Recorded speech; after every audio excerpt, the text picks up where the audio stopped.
Yo, Born. Show them how we do this, man.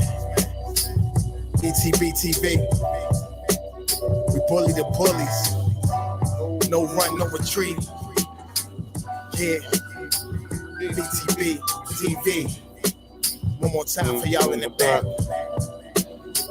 Y'all slow ninjas. Right. Yo.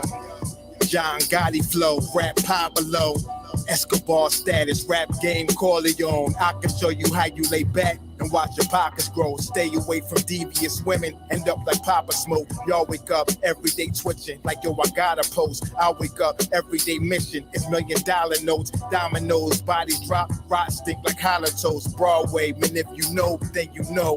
I came for everything they said I couldn't have. Got that and then some, and then some. I went on overload, say y'all overdose. Your rappers in the tight squeeze and that clutch like Cobra rope. The okie doke, we don't go for that. All she wrote, another tale from the street. Death and horror flow. The projects like a ghost try and haunt your soul. Another tale from the street. Homicide the folks who want to play till them guns scream adios. Another tale from the street, black mafia, so Don Corleone mixed with Al Capone. Another tale from the street, like an opera show. These kids be acting to their life movie, curtain closed. Nowadays, your foes will plot you wearing Malcolm X hats, 666, the devil on his shoulder, won the death match. Reminiscing when more street ninjas was off the hook, chasing D's up off the block, trying to run and get the force, blood on pavement. He's 12 years old and he tough to play with. He don't go to playgrounds, that's his fiends who want their vein stick. We can't miss, we can hit the target with our hands behind our back, our eyes closed and half brainless. Don't play with us. Another tale from the street, death and horror flow. The projects like a ghost try and haunt your soul. Another tale from the street, homicide the folk who want to play till them guns scream adios. Another tale from the street, black mafia, so Don Corleone mixed with Al Capone. Another tale from the street, like an opera show. These kids be acting till they like movie, curtain closed. Yeah, BTBTV. It's the movement, man. Yo, Born. Yo, Born, let's get him. Let's get him. Kaz, we up in here, man. Grand rising, grand rising, grand rising. Peace to the 5% nation of gods and earths. Salam alaikum, hamdulillah, rahman to Allah, to all the true Muslim brothers and sisters out here. This is the King, New Jersey. This is BTBTV. We bully the bullies. Y'all already know what it is. Before I start this show, I want to make an announcement. I want to say something. Been a lot of shit going on, right? A lot of shit. And I kept my nose out to shit, right? Because I had love for these two individuals. You did? But just understand me. And you know who I'm talking to. Yo, shout out to Wax AP, man. Shout out to Jersey J. Yo, shout out to Black to the P, El Compa, Magnificent Mecca. Shout out to everybody, yo. Shout out, shout out, shout out, shout out. But I'm going to tell you something. Jersey J, I seen that little slick shit you did on your show last night, right? And like I said, all I think I did with everybody was try to help everybody build their platform up to get it at a higher level. I didn't diss nobody, I didn't talk about nobody. I don't give a fuck about none of that shit. I'm not a female. That shit don't move me, right? I'm going behind the scenes telling you, yo, let's just chill that shit alone. I'm telling some, AP, let's chill that shit alone. But you got the nerve to call me a fucking punk and say that I'm scared of Wax AP because I choose to handle shit behind the scenes when I'm talking to my brothers. And these other niggas, I go with their head on YouTube facts. I do. Because these niggas ain't nobody to me. When I'm dealing with family, you handle family a certain way. I didn't see no subliminal disses from AP. I didn't hear no subliminal disses from AP or none of that shit. I watch all AP shows. We watch each other's shows, right? So check this out. Jersey J, you calling me a punk and I'm soft and gushy piece of shit, right? You call me a punk, you say I'm a soft, gushy piece of shit. Well, thank you, brother. I appreciate your accolades. Continue to prosper with your show. This fat, gushy piece of punk shit is going to keep grinding and doing what he do to build his platform up and to build his show up and to get the interviews I need and I want and to talk about this urban news that everybody loves. You dig me? So I'm a punk, fat, gushy piece of shit, right? I'm a punk, fat, gushy piece of shit. Thank you. You show me where you lay it. You show me where your hands are now, nigga. Gloves is off. I'm not gonna say nothing about you. This is the first and last time I'm gonna say anything. Wax AP's my bro. I never heard the nigga backbite me, talk bad about me. Everybody that said this, that talk to me, he say nothing but high regards for me. So it is what it is. You dig? I've been letting a lot of you niggas ride while showing you the reach and the strength in these arms. I'm the true and living God. My family is thorough in every area. We're universal, right? I'm not a bully. I bully the bullies. So that's why I stay out of shit. That's why I don't get in the mix of that shit. I'm going to start showing niggas how long my arms reach. That's what I'm going to do. I'm going to start showing niggas how long my arms reach.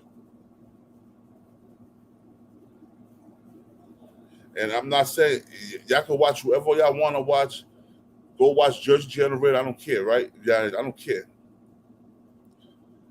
But I would not have him back on my platform after the disrespect that he did yesterday on his platform with my name, with other people's names, and shit of that nature. He will not be pulling up on my platform, will not welcome him with open arms anymore. But y'all can still watch him. I'm just not fucking because I heard the shit he said. You say I call nigga my brother, I call him my brother, I call my nigga my brother, yo. I'm not gonna go on a platform and talk about a nigga. I'm gonna call that nigga. And I talked to him yesterday. I talked to Jersey last night before he did that fucking live he did. I talked before he did that live he did. And I hung up on him because I didn't like the way he was running his mouth. When you got love for a person, you don't want to say nothing. You don't want to say nothing that's going to disrespect the person. You know what? I'm just not going to talk to you, nigga. I hung up.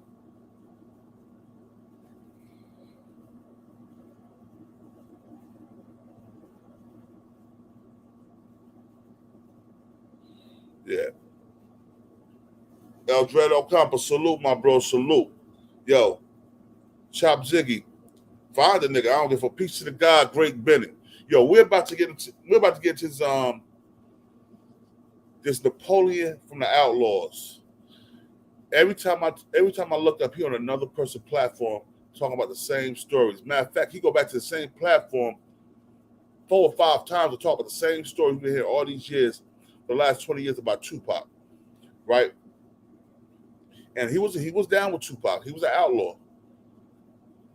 But the nigga was too young to get in most of the places they was going because he was a minor. He's younger than me. Lola Montana, salute. But yo, we're about to hear something. I'm about to break something down. Because he's saying a lot of shit, and a lot of shit he's saying, I don't think it's right and exact. If you wasn't there, you shouldn't talk about that shit. Salute to my boy Info Minds for the material. The what's that? Don't look away! Is that how people eat those? You two, get in here! I'm going in.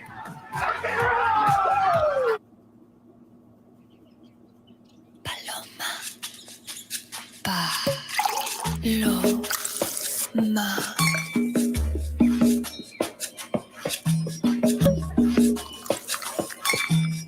Tequila Patron.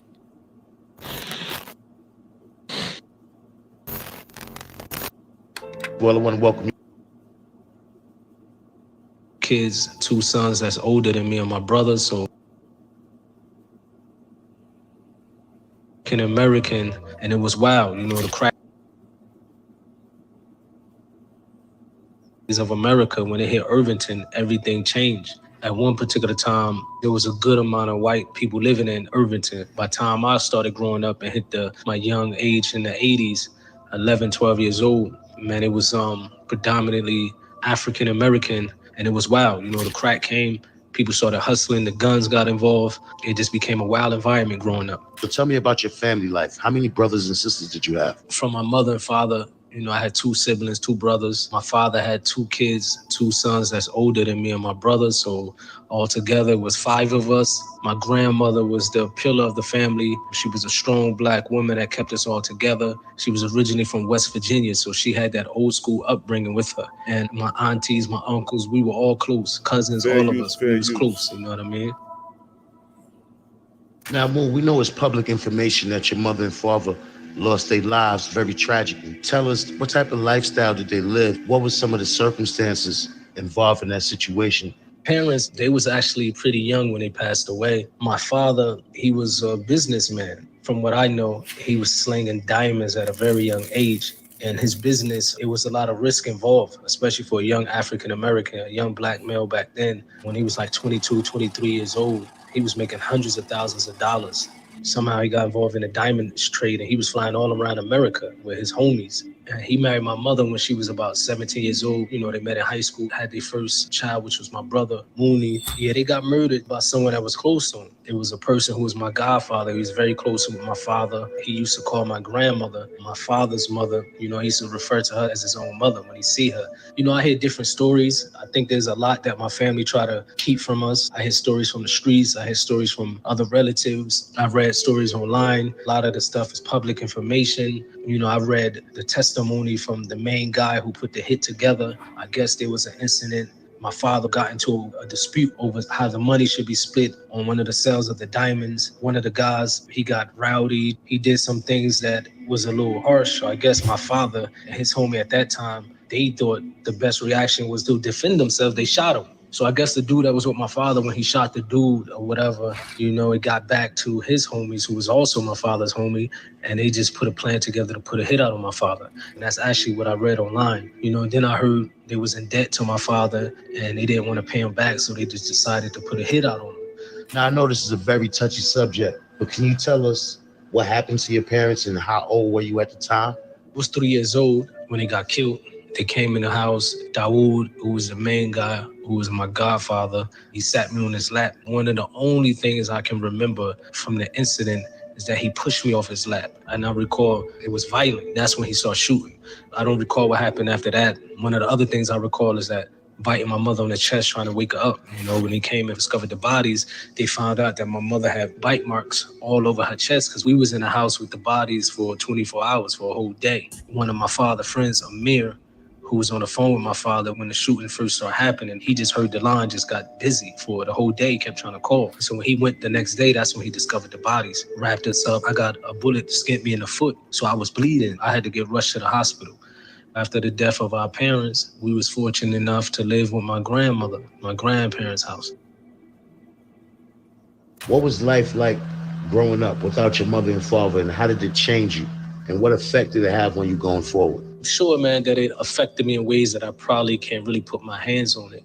You know, as kids, we used to go to therapy, me and my brothers, and then that stopped. I'm sure the death of my parents have something to do with the way I was very angry, a very angry dude. Even though my grandparents, my aunts, my uncles, they did a good job raising us. But it was tough, you know what I mean? It was tough. I used to go to school, and it's Mother's Day, for example, and you see people making cards for Mother's Day, Father's Day, or things like that. So I had to endure all of that without being emotional. We are trained to not be emotional.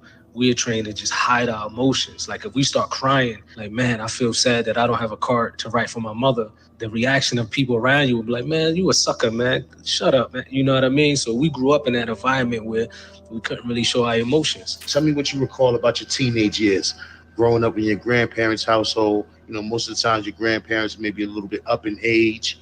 You know, as teenagers, we take advantage of that. And I was a wild teenager, but I wasn't the wildest due to the fact that my brothers, my cousins, it was a lot of us. And when we walked out of our house to go to our block, we was something to be reckoned with because we rode as one. Like, for example, my brother Mooney, he was known to have hands ever since he was a young kid. He just loved to fight. He probably got into a fight every single day until he made a name for himself, knocking big dudes out, small dudes. So my family started having a reputation like these dudes are not to be messed with. So I had homies and family that just pretty much validated the reason for me to be wild. I grew up with this chip on my shoulder. No one could do anything to me because, for example, if I start trouble, and if it's somebody who's bigger than me, my brother would step in. If it's somebody bigger than him, one of the homies would step in. So I grew up as a wild individual that had my block behind me, my cousins behind me, 12, 13 years old, man. I was on the block trying to sell cocaine. What made me change, though, is that I started to realize that everybody around me was going to jail or getting killed. Even at that young age, even at 12, 13 years old, I realized that this is not what I want for the rest of my life. So I started to figure a way, like, how can I have something else, another hustle? Actually, like, one of the first times that I ever went out and tried to sell drugs, I got locked up. And I probably was like 11 years old, 12 years old. I was so young that they didn't even keep me in jail. They found like a crack vial in my pocket. I tried to hide the rest, and one slipped in my pocket. So they pretty much let me go. But from there on, I was like, man, I got to do something that nobody else in my family or nobody else in my neighborhood can do. And that's when I started writing raps. Tell me, how did you connect with Pac, and how old was you at the time? And what do you recall about that first meeting? I connected with Pac through Yasmin, who was the mother of Yafeo, aka Gaddafi. She was a childhood friend of one of my cousins. They was cool. They pretty much used to hang with each other back in the day. So I knew Yafeo when we was kids. Lost contact with him, Gaddafi that is. I ran into his mom's again, told her I was rapping. She said, my son is doing the same thing. At this time, Pac had one album out already. You know, so he was known already as an up-and-coming artist. He already had hits, so I knew who he was. So she was like, Pac is coming to New York along with Yafeo, go meet him. I think I would say I was about 14 years old, got on the train, went to New York to the hotel room, met him, and we've been connected ever since. So, yo, bro, let's fast forward a little bit. Now, how did you end up becoming a member of the Outlaws? Because if my memory serves me correct, before you guys was the Outlaws, it was Dramacidal. Was you a member of the group, and who else was members of Dramacidal? Most people don't know, before it was Dramacidal, we was called the Young Thugs. It was myself, Gaddafi, Edie, and Castro. But we went by the names of, I was Little Moo, Gaddafi was Young Hollywood, Castro was K-Dog, Edie was Big Mouth. But this was a group before we formed Dramacidal. Pac later on changed the name to Dramacidal. It was more of a Oakland, like Bay Area slang. And the way they used to talk, they used to say, for example, yeah, man, that's dope-a-cidal, man. Yeah, that's hot-a-cidal. Like, they had this Bay Area slang. Pac got a lot of his slang from his music, mainly from E40. Like, E40 is known to have slang words and talk slick. That's a Bay Area thing. So Dramacidal was one of those things. So Pac, he called us Dramacidal after Young Thugs. So I was definitely one of the members.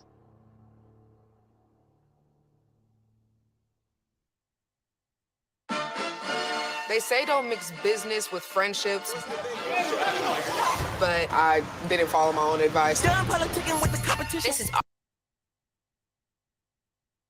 So why did Pac change the name Dramacidal to the Outlaws? And what was the motive behind that? And how did you get the name Napoleon? Pac, when he was in prison, we actually signed a contract with Interscope Records as Dramacidal. We did a whole album. We signed with Interscope, flew out to LA. And then when Pac in jail, you can't really do much but just contemplate, think, read. That's when he started changing. That's when he started saying, you know what, I'm gonna switch it up. I don't even want y'all to put this album out in the school. I'm going to Death Row Records, and I'm gonna form a new group. First it was Wax AP in the building. Swoop. Easy. What up, bro? Now I'm doing this Outlaw shit, this Napoleon shit, right? Right. Napoleon, this nigga, he been ripping and running on everybody's platform for the last 20 years, saying the same stories, doing like 4 or 5 on the platform multiple times, saying the same story, bruh. We understand that you rock with Pac, but you keep putting all this shit up, talking about, oh, Pac want to do this, Pac didn't do that, they started this, they started that. Nah, bruh. Pac was one of the main reasons that East-West Coast war started. I don't care what nobody said. I was there, I watched that shit, bruh. You forgot. You nigga forgot. We from Jersey. We seen that shit popped off like that, bruh. Jersey was in the middle of all that shit. Yeah, plus Fatal and Gaddafi and the rest of them niggas. Rest in peace to Fatal, man. Like, yeah, like that. You seen that's my man. Yeah, Fatal was clout in South Force together in '97. Right, we was down in, and we was down to Dale too when he came down from, and he came from Yarville to Annandale '98. But yeah, that nigga clout chaser. You still talking about the same thing after 20 years? He Yeah. trying to hope he hope that shit catch somebody's ear. Yo, Legend from '81. Yeah, yo, Pac was a troublemaker, yo. He was. Like I said, I respect Pac. I love him. I like his music, but Pac wasn't nicer than Biggie. I don't care what nobody say. Yeah, Pac whole reputation evolved after his demise or after his death. You know, in peace to Pac. You understand what I'm saying? But Pac legacy grew after he died, though. You understand what I'm saying? I'm not trying to take anything away, and I'm not trying to add nothing to it. I'm just, you know, I'm speaking my mind. I'm just saying that Pac's reputation grew, you know, after his demise. But this nigga, he's still talking about the same thing for like the last 20 years. Like, what the fuck? Yeah. You know what? First of all, let me tell you what he said. He said this. One interview, he was like, I believe Stretch has something to do with Pac and shot at the studio, right? And then now everybody said, when people started saying that Pac put a hit on Stretch, oh no, Pac would never do that. Pac loved him and shit like that, bruh. If he really believes Stretch had him shot at the studio, bruh, why wouldn't you think he put a hit on him? So you say he didn't believe that, he was just making that shit up for clout, to build up his character. Isn't that what it sounds like to y'all?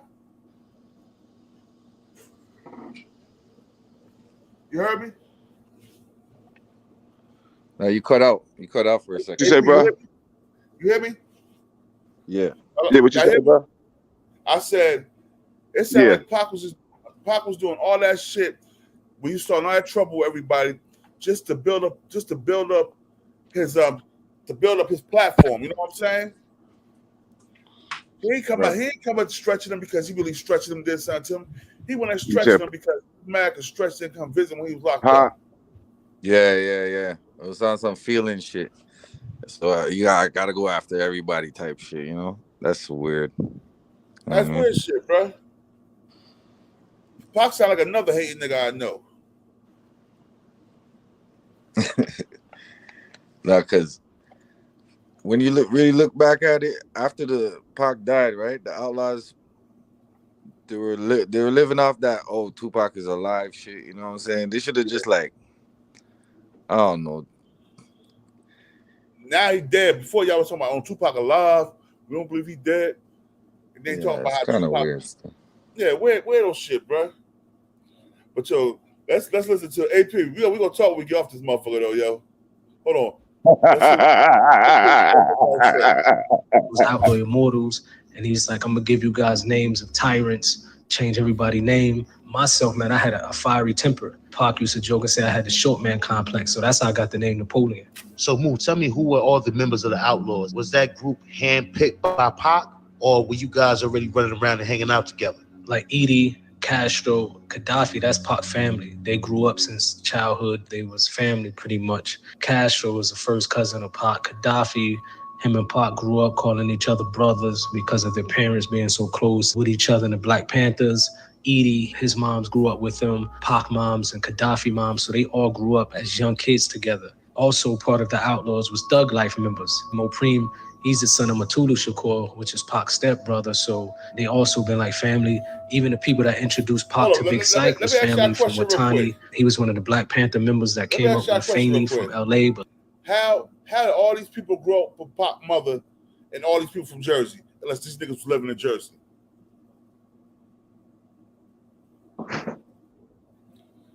Right? Say that again. How did all their parents grow up together and they all from Jersey? And Pac ain't supposed to be from Jersey. He's supposed to be from Harlem and Baltimore. I'm saying it's a possibility they could have came and they could have grew up and he can't. I just think all this shit is extra shit.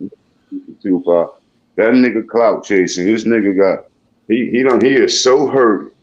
He just got to stay relevant with a 20-year-old story with no merit to it. Like nobody's gonna believe nothing he said, bro. I know I'm not. He said Yo, Pac is from the East Coast. Yeah, he from the East Coast. But all, Yeah. you know what I mean? All them, I know them niggas. They from Montclair. They from North. Right. They from Irvington. They Right. from East Orange. Right. They ain't from Baltimore. And they ain't from Harlem. Pac was born at Clinton State Correctional Facility. His mother gave birth to him there. They might have took him to Harlem Hospital. MC New York. Huh? MC New York. That was his first rap name. His first rap name was MC New York. Yeah. Well, I'm not a Tupac, a fan of Tupac's music, but I do like certain things, but I understand the controversy and all the other shit though, man. So this shit right here is pathetic though. This is another pathetic act right here. But yo, listen, 20 you know how years. many people got murdered You in still that talking shit. bullshit ass war? When niggas ain't give you no money or they ain't buy the car, what they do? Yo, you know how many people got murdered in that bullshit ass East Coast West Coast war? That shit was sad. Yeah, that shit was sad, nigga. That's for nothing too. You know, Nothing. Over a lie. Over a lie.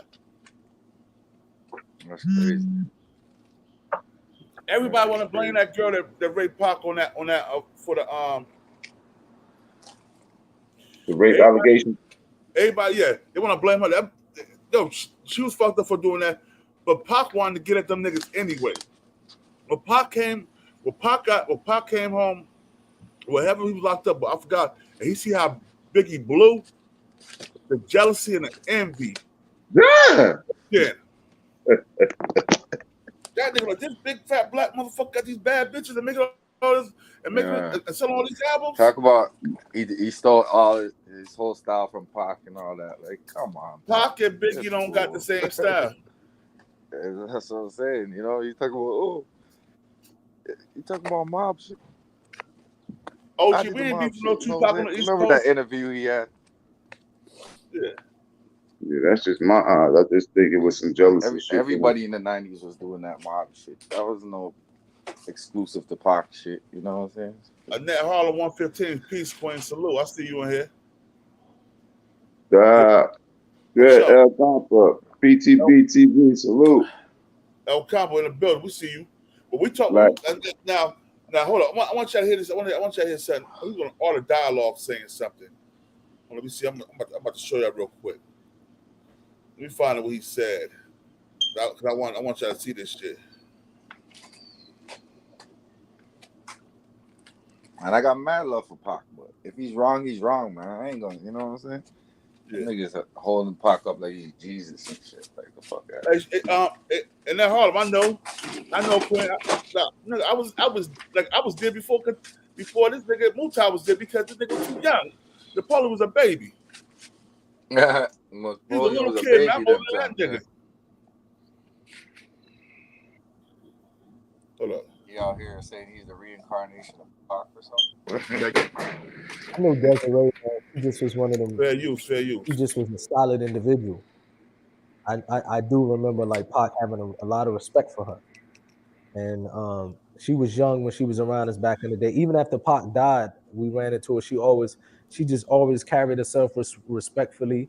You know what I mean? She always just been a good dude, a good, lady. You know what I mean? A good dude. Oh, what shit? Ding ding. She always been a respectful person. I always had respect for her. She's married with her kids, raising her kids. Desiree was one of them. She just was a soldier. Lord Cashapp, peace to the God. She was a soldier. Like, peace Almighty. I see you in here. And young, I think Puerto Rican lady from New York. Where's the all-born culture freedom, Pac boy? knew her mother. Let's go.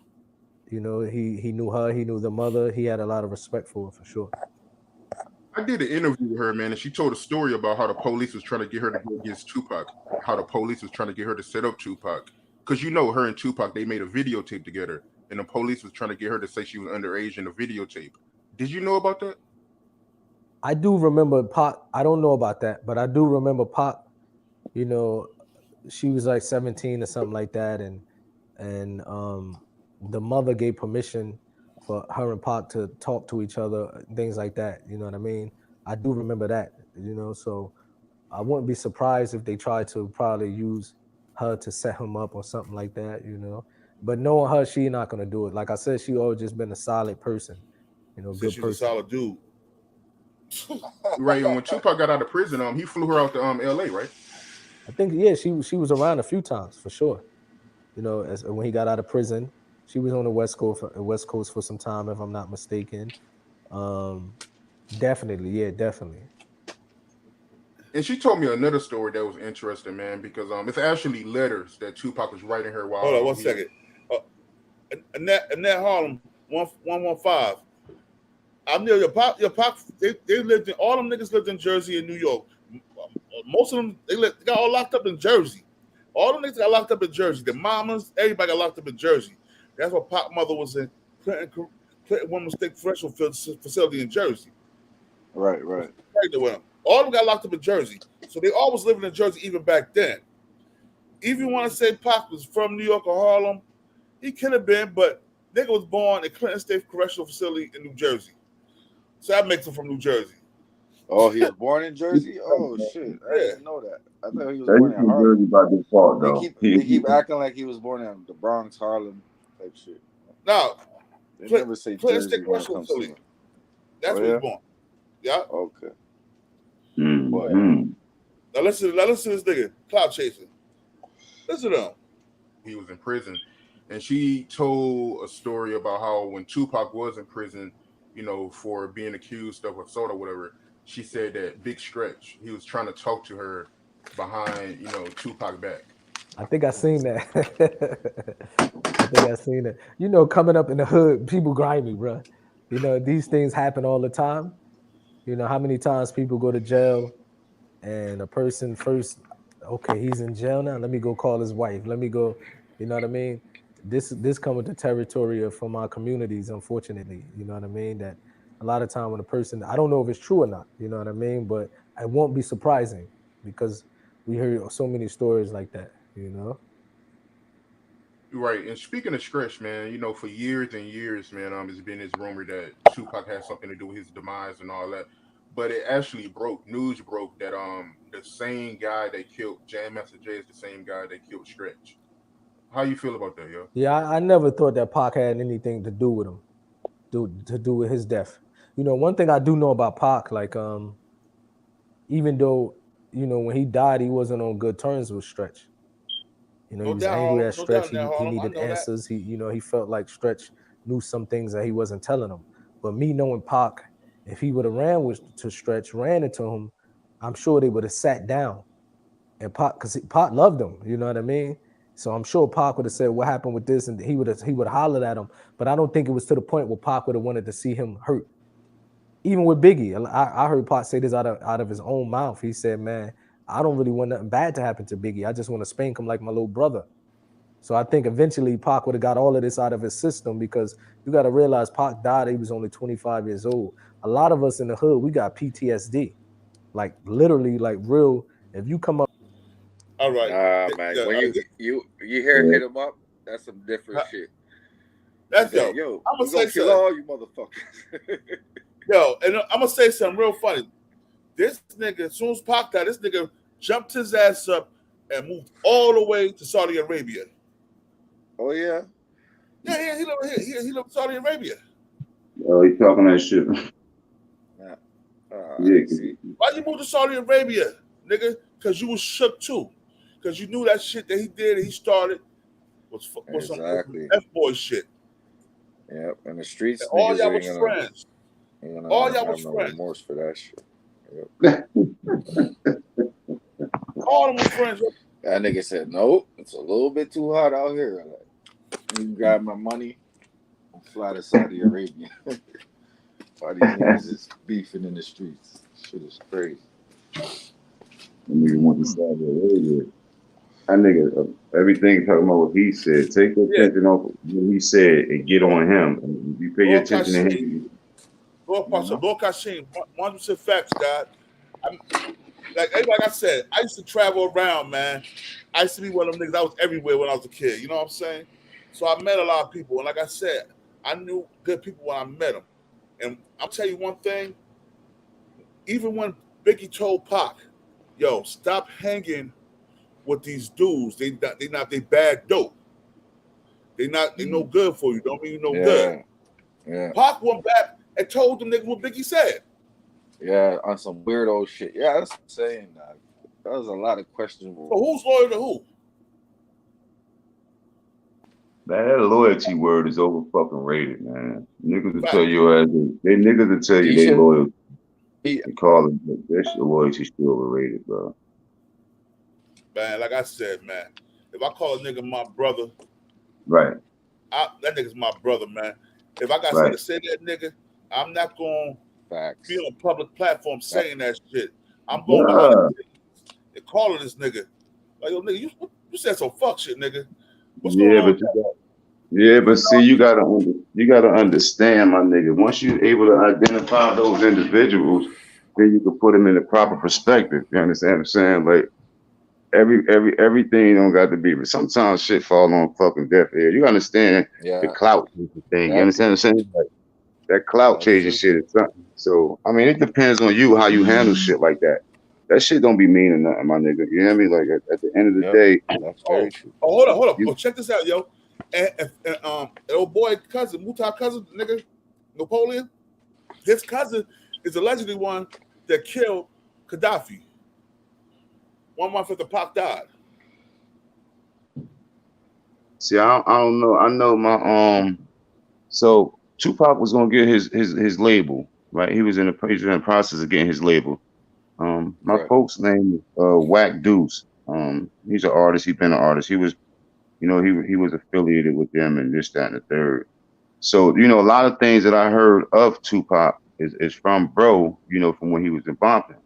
Um, a lot of stories don't be detailed though. You understand what I'm saying? Like I understand that when people detail the story, they really want something to talk about, some fucking gossip or something. But I done heard so much shit about the man Tupac. It still doesn't make me, look at him any better. But I understand that the clout chasing, like this nigga right here talking about some shit from 20 years where he's trying 20 to throw years some. ago. Yeah, he's trying to throw some. So only thing a shovel gonna do is dig dirt and put that shit back. This nigga walking around with a fucking shovel, bro. He walking around just trying to dig and just start controversy. Like, tell that nigga to beat it, bro. He doing that all the way from the Netherlands. He doing that shit all the way from Saudi Arabia, bro. He said, He yo, need he's to doing fly that shit in, do interviews, get a little on the $5,000, other side of $10,000. the world. Real He though. fly in unknown, unannounced. He do interviews and he flies ass back. Yeah, so even if that's how he moving, regardless of whether you like it or not, that shit like he hustling. So that nigga know he can't be caught though. And yo, even when Biggie helped Pac out by telling them niggas from Brooklyn wasn't good, and Pac went back and told them niggas what Biggie said, right? Biggie got robbed.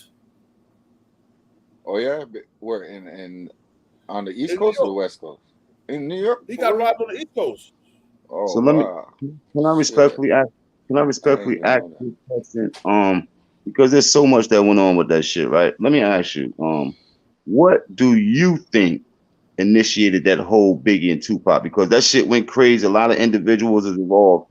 But if you was to get to the core of it and you had to make an assumption, what would you say kicked off the whole Biggie and Tupac shit? If you can Pac was, highlight, pardon me, if you can I'm highlight one all right. specific incident, what would you say it was? When Biggie blew up, Pac got jealous of Biggie's sex because Biggie blew up better before Pac blew up. Okay. Pac was already out there. He's doing little movies and shit. But his rap career, that nigga was a background dancer for Humpty Hump. Yeah. You know what I'm saying? Pac was a background dancer for Humpty Hump. The Humpty dance. You said nigga do the hump. Right. And I'm not disputing any of after that. Pac got I'm shot, in agreement with that. I just wanted to know what if there was an isolated incident, which one would you think it was? I think it was somewhat, and it's just my personal opinion. Yeah, go ahead. I think it was somewhat jealousy too. I also think that because of the niggas' careers was taking off, one was moving faster than the other at that time. I think other people around them played into that shit. And instead of niggas manning up, they let that shit escalate. And ultimately that shit just got out of that's what I'm control. saying. Niggas lost their lives and shit. Oh, yo, I just, they're killing that bodyguard too. The killing that bodyguard in Atlanta when Suge Bodyguard got killed. They said Wolf allegedly killed Suge Bodyguard, right? In Atlanta. And that had a lot to do with it too. So when Pac got with Suge put that extra battery in Pac back. Let's get these niggas. You know what I'm saying? Yeah. That's what I'm thinking too. Like when Pac got shot and he went over to the West Coast, all these niggas are in his ear and shit. Yeah, but he was, and Tupac was, and Tupac was around. He was in the mob hood. He was in the Piru hood, but Tupac wasn't Piru though. That whole incident when Tupac was, that particular incident at the casino. I don't want to name drop old boy, but that was an issue. That was a Piru issue beef. That was not a Tupac issue beef. That was some gang related shit. Tupac tried to snatch the wrong one chain. Like that shit had nothing to do with him. Tupac tried to be gangster though. Yo, yeah, he but was saying all that MOB shit and all that. Yeah, shit. but that's pardon me, bro. That's because mob, nigga. We the motherfucking mob. You remember when he? And he was messing with the homies in Boston, and he was, and he definitely was, like he definitely knew who he was and who he was running with, but he was not mob. He was not Pyro. He was not. And Jimmy Hitchman had a lot to do with that shit too. Them Brooklyn, I fuck with the Brooklyn niggas. You know what I'm saying? I love a lot of guys in Brooklyn. You know what I'm saying? The guys wreck Brooklyn and Queens heavy. You know what I'm saying? But a lot of them guys that didn't have knowledge of self, they was the savages in pursuit of happiness. You know what I'm saying? They was out there. They was takers. You know what I'm saying? They was takers. Right. So takers will always have beef with somebody because somebody always gonna want to get at the person that's taking from them. Mm-hmm. And Jimmy Henchman was a taker. He was a robber, all that shit. Before Jimmy Henchman ratted back in the 80s, and nobody never noticed that shit. They never said nothing about that shit. He testified against his homeboy in the 80s. And he came out, they still didn't say that. He was a record exec now. He came out to be a record exec. Yeah. Wow, that changes everything. You talking all that major gangster shit. That shooting in the studio, that shit puts shit in Pac head. But how would Biggie have to do with that? And Biggie didn't even know the nigga was coming to the studio. Yeah, but so sometime my nigga like me, a lot of people don't, but I do. I believe in coincidences sometimes, right? But you gotta understand. It depends on the situation. It depends on the incident that happened, right?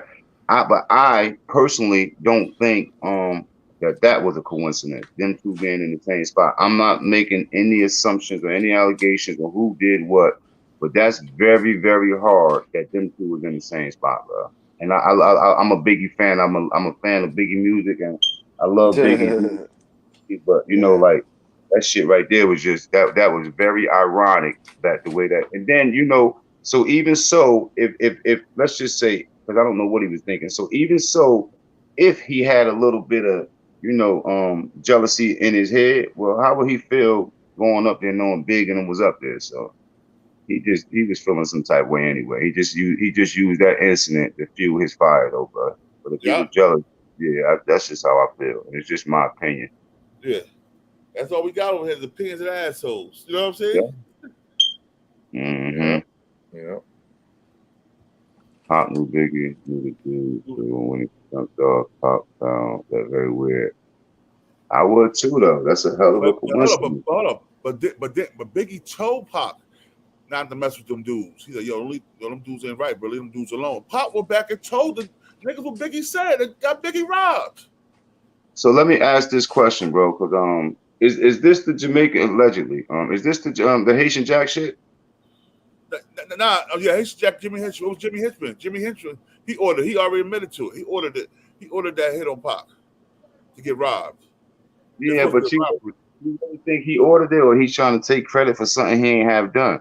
That's how I be looking at shit, right? I look at it because you got to look at shit from multiple point of views, right? So did he really do that shit, or is he just trying to take the credit because the nigga pocketing around to defend him name and defend himself? So I be looking at shit like from different point of views, though, bro. No. Jimmy Henchman already had a big name in New York. He already had a big name in Brooklyn. You know what I'm saying? He was well known. You know what I'm saying? He was respected in the streets. He was respected in the music industry. So the way he did Pac was, he told Pac that he wanted Pac to do a song with his artist Little Sean.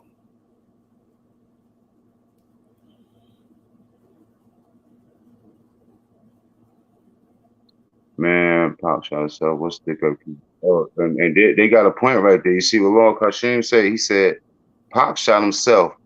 What stick up kid shoots you on the inside of your leg? Baggy jeans, loose belt. That's a fact. That's a fact. So let's just be real about it. Tupac. Hold up. Annette Harlem 115. Yo, hit the link, Annette Harlem 115. Bring your ass up here, cause you know pretty much you Harlem night. Come up here, speak your piece, cause you all in the chat. Come run your mouth, shorty. The Pop got shot in the leg. Shot himself. Cheddar Bob shoots himself with his own gun. That nigga's crazy, man. Mac Mizzle, salute, bro.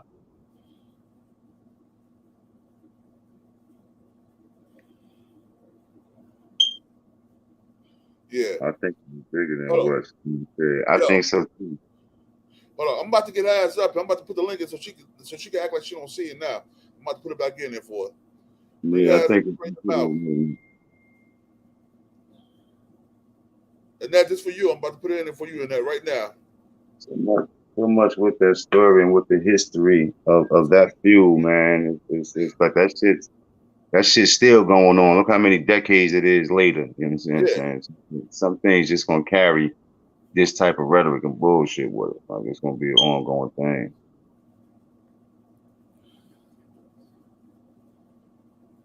Yeah. So now to himself 5 times the East Coast is unbelievable. Nah, hey OG, you gotta get out of your feelings, bro. Nobody's saying I'm not saying that he shot himself 5 times.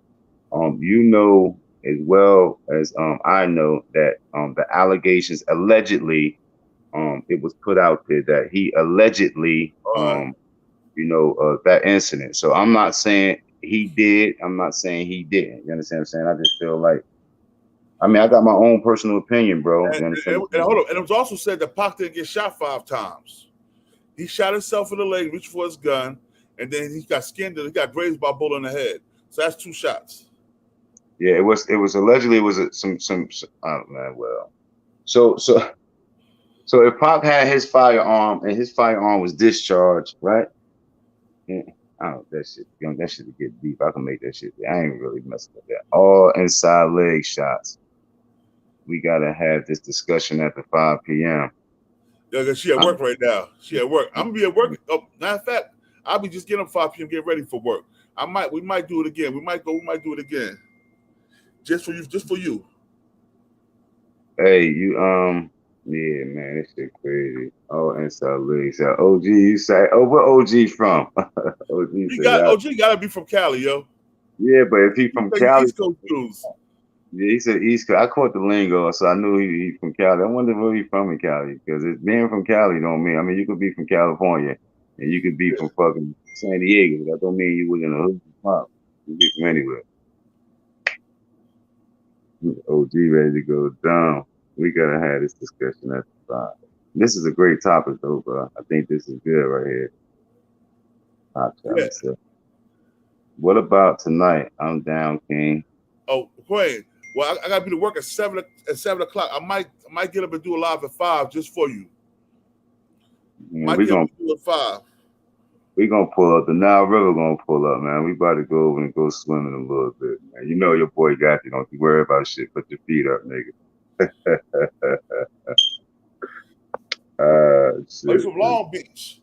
Oh, he a Crip. Nah, he from Long Beach though. So shout out to Long Beach. When I flew into I flew into Long Beach. Actually, that's a fact. I flew into Long Beach and I had to catch an Uber to Colton.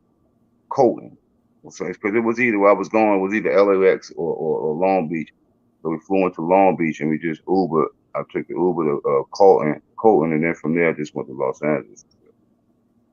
But yeah, so he got a different perspective being from Long Beach though. Like they really be knowing what's going on. Yeah. But yo, what I want to say about Napoleon, yo. Napoleon, like I said, he's just right now, he's just super clout chasing, trying to eat, nigga. That nigga moved all the way to Saudi Arabia, bruh. Yeah, but that's what clout chasers do. They gotta make a way for them to eat. That's their way of eating though. So with their way of eating come the rhetoric. I mean, me personally, it's different ways to generate the revenue or whatever you got to do to survive. You don't gotta respect everybody's hustle. I think if you have an understanding of the individual, I think it'll make that situation much more disturbing. The cloud chasing shit, it is what it is. Like 20 years later, he's talking about, you got to listen to with the conversation. He's saying what she said. This is messy already because he's telling his story of what she told him that one said. So it's already a messy story. So you get back to that nigga. What's his method behind it? What's his motive behind pushing this story? Clout. Stay relevant. Money. He can get paid from going on podcast to podcast with nobody to challenge his story. If you pay attention to it, I guarantee you it'll change from show to show. Yeah, shout out BTBTV, man. Mac Mizzle, we bully the bullies, man. El Campo, I love you, you dirty John Turkey. Yo, but yo, for real, man. We go.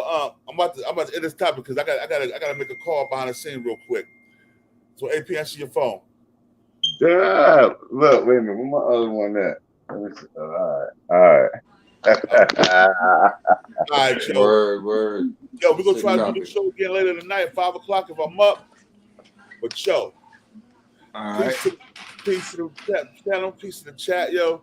I just want to do this because I see Muta still, I see Napoleon still running his mouth. But yo, we're gonna get back on this topic. I got some business to handle right now. I'm gonna holler at y'all. Yeah. All right, peace. Peace. Peace.